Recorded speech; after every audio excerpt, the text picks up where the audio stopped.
Hello students, welcome to the session of social science. Today we will going to unlock a new episode of political parties and this is about the functions of political parties. अब functions को समझने के लिए एक छोटा सा task ये है, आप इमेजिन कीजिए कि आप अपने स्टूडेंट काउंसिल के लीडर हैं. अब लीडर तो बन गए तो आपकी पार्टी या आपके ग्रुप के कुछ फंक्शंस होंगे, तो आप वो फंक्शंस कैसे परफॉर्म करेंगे, साथ ही साथ क्या उन फंक्शंस को परफॉर्म करने में कोई अड़चन या कोई चैलेंजेस आपको मिलेंगे, जरा सोच के देखिए. अब यहाँ पर हम फंक्शंस की बात कर रहे हैं, क्या फंक्शंस और मैनिफेस्टो में फर्क होता है, जरा सोच के देखिए. आप में से बहुत सारे बच्चे लोग ये कहते हैं कि पॉलिटिकल पार्टीज अपने फंक्शंस को बताती है. वो फंक्शंस नहीं बताती, वो मैनिफेस्टो बता रही होती है. इलेक्शंस के टाइम पे जो वादे किए जाते हैं उन्हें मैनिफेस्टो कहा जाता है, वो फंक्शन नहीं होते. तो ये फंक्शंस क्या होते हैं, इन्हें डिटेल में समझते हैं. पहले समझते हैं फंक्शंस हैं क्या. जैसे कंटेस्ट करना इलेक्शंस, पॉलिसीज एंड प्रोग्राम्स बनाना, लॉज बनाना, forms and run the government, also the role of opposition. इसके बाद shaping the public opinion and last access to government machineries and welfare scheme. आइए इन्हें एक एक करके डिटेल में समझते हैं. तो सबसे पहला और सबसे इंपॉर्टेंट किसी भी पॉलिटिकल पार्टी का फंक्शन होता है, वो होता है कंटेस्ट करना इलेक्शंस को, जिसके लिए वो बनी है. पॉलिटिकल पार्टी कंटेस्ट करती है इलेक्शन. अब मोस्ट ऑफ द डेमोक्रेसीज की अगर हम बात करें तो वहां पर जो इलेक्शंस लड़े जाते हैं वो कैंडिडेट के द्वारा लड़े जाते हैं and those candidates are put up by the political parties. हर पॉलिटिकल पार्टी में अपना एक कैंडिडेट होता है जिसे वो उतारती है इलेक्शंस में, जिनकी आपस में इलेक्शंस की कंटेस्टेशन होती है. अब ज्यादातर पार्टी अपना कैंडिडेट कैसे चूज करती है उस तरीके को समझते हैं. सबसे पहले हम देखते हैं यूएसए का. और यहाँ पर कैंडिडेट को सिलेक्ट करने के लिए member and supporters of the party ये इंपॉर्टेंट रोल प्ले करते हैं और ज्यादातर डेमोक्रेसी में यही मेथड को अपनाया जाता है. पर इंडिया में क्या होता है, इंडिया में जनरली जो टॉप लीडरशिप होती है वो अपना कैंडिडेट चूज करती है और फिर उसे कंटेस्ट करने के लिए टिकट प्रोवाइड करती है, जिसे पार्टी टिकट कहा जाता है. तो अब हम चलते हैं नेक्स्ट फंक्शन की तरफ. अब ये फंक्शन है हमारा making the policies and program. जितनी भी पॉलिटिकल पार्टीज होती हैं उन सबके अलग अलग एजेंडाज होते हैं जो हमारे लिए पॉलिसी और प्रोग्राम के रूप में आते हैं. बट इनके लिए भी समस्या है. समस्या यह है इतने सारे प्रोग्राम्स एंड पॉलिसीज में से किन्हें चुना जाए. अब अगर मैं बात करूं तो हम सबके अपने अलग अलग व्यूज होते हैं. हम सब अलग अलग चीजों पे अलग अलग ओपिनियन रखते हैं और अलग अलग व्यू रखते हैं, जिसकी वजह से बहुत सारे व्यूज और बहुत सारी पॉलिसीज क्रिएट होते हैं. अब इनको चूज कैसे किया जाए, तो अगर हम किसी भी डेमोक्रेसी की बात करें तो वहां पर सिमिलर ओपिनियंस को पहले एक साथ लिया जाता है और उन पर ही पॉलिसीज एंड प्रोग्राम्स बनाए जाते हैं. अब यहाँ पर इंपॉर्टेंट रोल आता है पॉलिटिकल पार्टीज का, क्योंकि पॉलिटिकल पार्टीज बिल्कुल उन सभी सेम व्यूज को इकट्ठा करती हैं और फिर एक साथ लेकर आती हैं और फिर उन पर काम किया जाता है. ये बिल्कुल ठीक ऐसे ही है जैसे अगर मैं आपसे पूछूं कि आप अपने स्कूल में कौन कौन से चेंजेस चाहते हैं, तो आप सबके अपने अपने व्यूज होंगे. आप सब कहेंगे कि सर कमरों में एसी लगवा दो, प्लेग्राउंड बड़ा करा दो, लाइब्रेरीज में बहुत सारी और बुक्स आ जाएं और कुछ लेक्चर थोड़े से फनी हो जाएं, है ना. तो ये सारे व्यूज को हम इकट्ठा करेंगे. अब हम ये देखेंगे कि सबसे ज्यादा डिमांड कौन से व्यू पर आ रही है और यही काम पॉलिटिकल पार्टीज करती हैं. उन सभी कॉमन व्यूज को एक अम्ब्रेला के नीचे लाती हैं और उसके बाद उन पर सबसे पहले पॉलिसीज एंड प्रोग्राम बनाए जाते हैं एंड उसके बाद धीरे धीरे प्रायोरिटाइज करके चीजों को लिया जाता है. तो ये था हमारा सेकंड फंक्शन. अब हम बात करते हैं थर्ड फंक्शन की. Third function most important, making laws. अब कोई भी पॉलिटिकल पार्टी होती है उसका सबसे इंपॉर्टेंट काम होता है लॉज बनाना कंट्री के लिए. अब ये कैसे किया जाता है, यहाँ पर सबसे पहले लॉज के ऊपर डिबेट होती है. आपको याद होगा पार्लियामेंट में कोई बिल आता है, इस बिल पे बहुत लंबी बहस चलती है.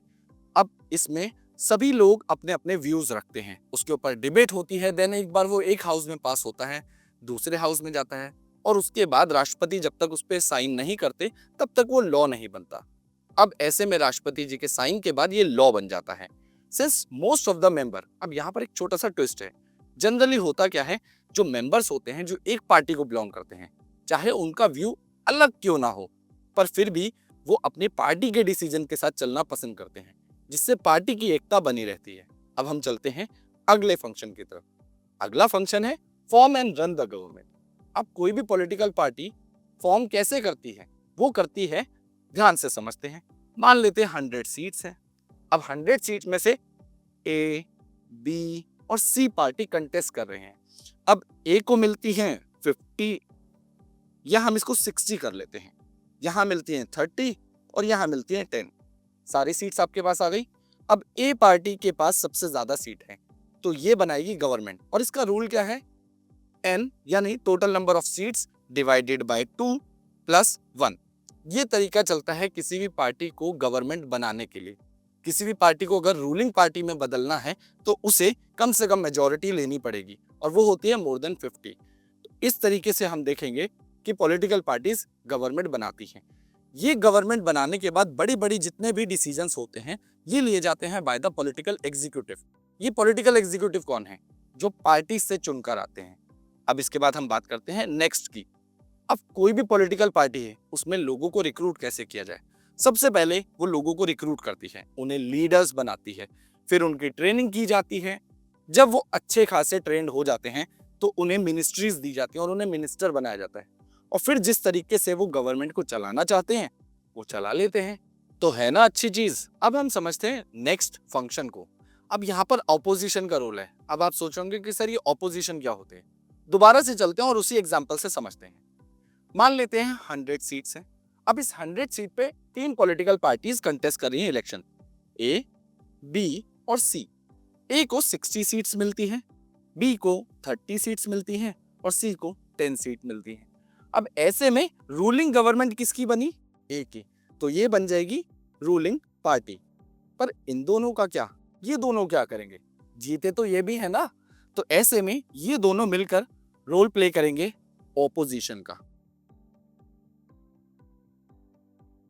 अब ये ऑपोजिशन का रोल बहुत ज्यादा इंपॉर्टेंट होता है। क्यों होता है, ध्यान से समझते हैं। ये पॉलिटिकल पार्टीज भले ही रूलिंग पार्टी ना बन पाए, पर फिर भी लोगों की आवाज जरूर बनती हैं। तो ऐसे में ये डिफरेंट वॉइस लेकर आती हैं, डिफरेंट व्यूज लेके आती हैं, और साथ ही साथ गवर्नमेंट की पॉलिसीज को क्रिटिसाइज भी करती है। बहुत बार ऐसा होता है कि रूलिंग पार्टी अपने एजेंडा से, अपनी चीजों के हिसाब से कोई ना कोई पॉलिसी या प्रोग्राम बनाती है, पर कई बार उनसे चूक भी हो जाती है। और ऐसे में सबसे इंपॉर्टेंट रोल होता है ऑपोजिशन लीडर्स का या ऑपोजिशन पार्टी के मेंबर्स का, क्योंकि ये लोग गवर्नमेंट को रियलाइज कराते हैं कि आपने गलती की है, आपने कुछ प्रोमिसेस किए थे जो आपने पूरे नहीं करे, और इसी तरीके से उनके फेलियर्स पर, साथ ही साथ उनकी गलत पॉलिसीज पर इश्यूज रेस करते हैं। इसके बाद ऑपोजिशन बहुत बार लोगों का जो व्यू होता है उसे भी मोबिलाइज करती है। ऑपोजिशन मोबिलाइज करती है गवर्नमेंट के खिलाफ। अगर गवर्नमेंट कोई भी गलती कर देता है तो लोगों के साथ खड़े होने का इंपॉर्टेंट काम भी ऑपोजिशन करती है, और इसीलिए ऑपोजिशन बहुत इंपॉर्टेंट होती है। इसके अलावा कई बार आपने नोटिस किया होगा, अगर मैं यही केस ले लूं तो रूलिंग गवर्नमेंट के पास इतनी मेजॉरिटी नहीं है कि वो कोई भी रूल पास कर पाए, क्योंकि रूल पास करने के लिए चाहिए होता है 2/3 मेजॉरिटी। अब 2/3 मेजॉरिटी के लिए कई बार उन्हें ऑपोजिशन का भी साथ लेना पड़ता है, और इसीलिए ऑपोजिशन का रोल भी बहुत इंपॉर्टेंट हो जाता है। तो चलिए चलते हैं अब अपने नेक्स्ट फंक्शन की तरफ। नेक्स्ट फंक्शन है शेपिंग द पब्लिक ओपिनियन, जो कि बहुत इंपॉर्टेंट है।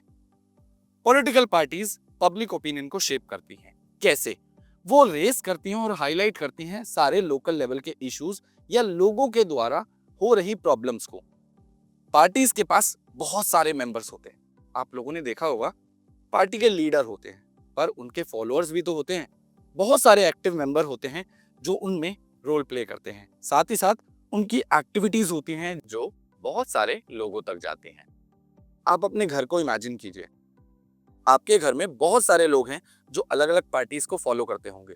हो सकता है दादाजी किसी पॉलिटिकल पार्टी को फेवर करते हों, पापा किसी और के। तो इस तरीके से वो मेंबर बन जाते हैं, और यहाँ लोगों की अपने अपने ओपिनियन वो अपने अपने लीडर्स के साथ शेयर करते हैं। तो इस तरीके से ये पब्लिक ओपिनियन को शेप करती है। और साथ ही साथ बहुत सारे पॉलिटिकल ग्रुप्स के अपने प्रेशर ग्रुप भी होते हैं जो एक्सटेंशन के तौर पे काम करते हैं। ये भी मार्केट के अंदर, या हम कह सकते हैं आम जनता के बीच रहते हैं, और कई बार एक प्रेशर ग्रुप की तरह बहुत इंपॉर्टेंट इश्यूज पे प्रेशर बना देते हैं गवर्नमेंट के ऊपर। इसके बाद क्या है, कई बार पार्टीज भी इंपॉर्टेंट रोल प्ले करती हैं। जैसे मान लेते हैं समाज में एक मुद्दा है जो बहुत इंपॉर्टेंट है, जिस पर रूलिंग गवर्नमेंट का ध्यान नहीं जा रहा, या कई बार हो सकता है जिसमें ruling government important issues raise करना चाहती है। ऐसे में लोगों के साथ खड़े होना, उनके व्यूज को शेप करना इनका बहुत ज्यादा जरूरी एक फंक्शन के तौर पे आता है। अब आगे चलते हैं और समझते हैं नेक्स्ट फीचर जो हमारा है access to government machinery and welfare scheme.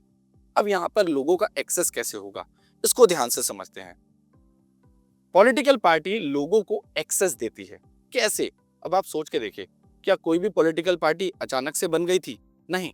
आपने नोटिस किया होगा, सबसे पहले लोग जाते हैं पॉलिटिकल पार्टीज को फॉर्मली ज्वाइन करते हैं। जब वो ज्वाइन करते हैं तो उसके मेंबर बन जाते हैं। तो ऐसे में लोगों को एक्सेस मिल जाता है। अब गवर्नमेंट जब भी चूज की जाती है या बनाई जाती है, गवर्नमेंट मशीनरी में वही लोग इलेक्ट होके आते हैं।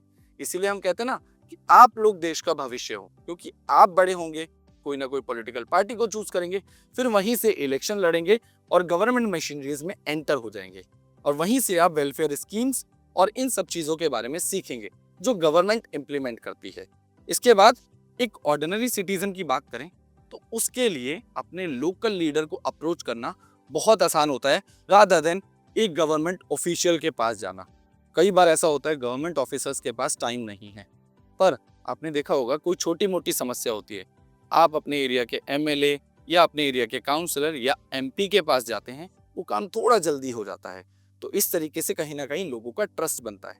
और कई बार देखने को ये भी मिलता है, चाहे लोगों का उनमें फुली ट्रस्ट ना भी हो, पर अगर पार्टी लोगों की बात सुनती है तो कहीं ना कहीं कनेक्ट डेवलप होता है, और ये कनेक्ट बहुत ज्यादा जरूरी है। क्योंकि अगर पॉलिटिकल पार्टी लोगों की बातों को नहीं सुनेगी तो ऐसे में लोग उन्हें रिजेक्ट कर देंगे अगले इलेक्शंस में। और इसीलिए बहुत बार देखने को मिलता है कि रूलिंग गवर्नमेंट अक्सर हारती हुई भी दिखाई देती हैं। तो अब हम बात करेंगे हमारे टास्क की। तो ये तो थे हमारे बहुत सारे फंक्शन। अब फंक्शन के बेसिस पे आपके लिए टास्क है। टास्क ये है कि आपको एक नोट लिखना है। किस पर लिखना है? आपको डिस्क्राइब करने हैं सारे पॉलिटिकल पार्टीज के फंक्शन जो वो प्ले करते हैं, या हम कह सकते हैं डेमोक्रेसी में पॉलिटिकल पार्टी का रोल क्या है। तो इनडायरेक्टली फंक्शंस की बात हो रही है। तो आप इन फंक्शंस को कोशिश कीजिएगा कुछ रियल लाइफ एग्जांपल्स के साथ लेके आए, जिससे ये थोड़े इंटरेस्टिंग हो जाएंगे और आपकी समझ और बेहतर होगी। अब मैं मिलता हूं आपसे नेक्स्ट इंफॉर्मेटिव वीडियो में। Till then keep learning and keep smiling.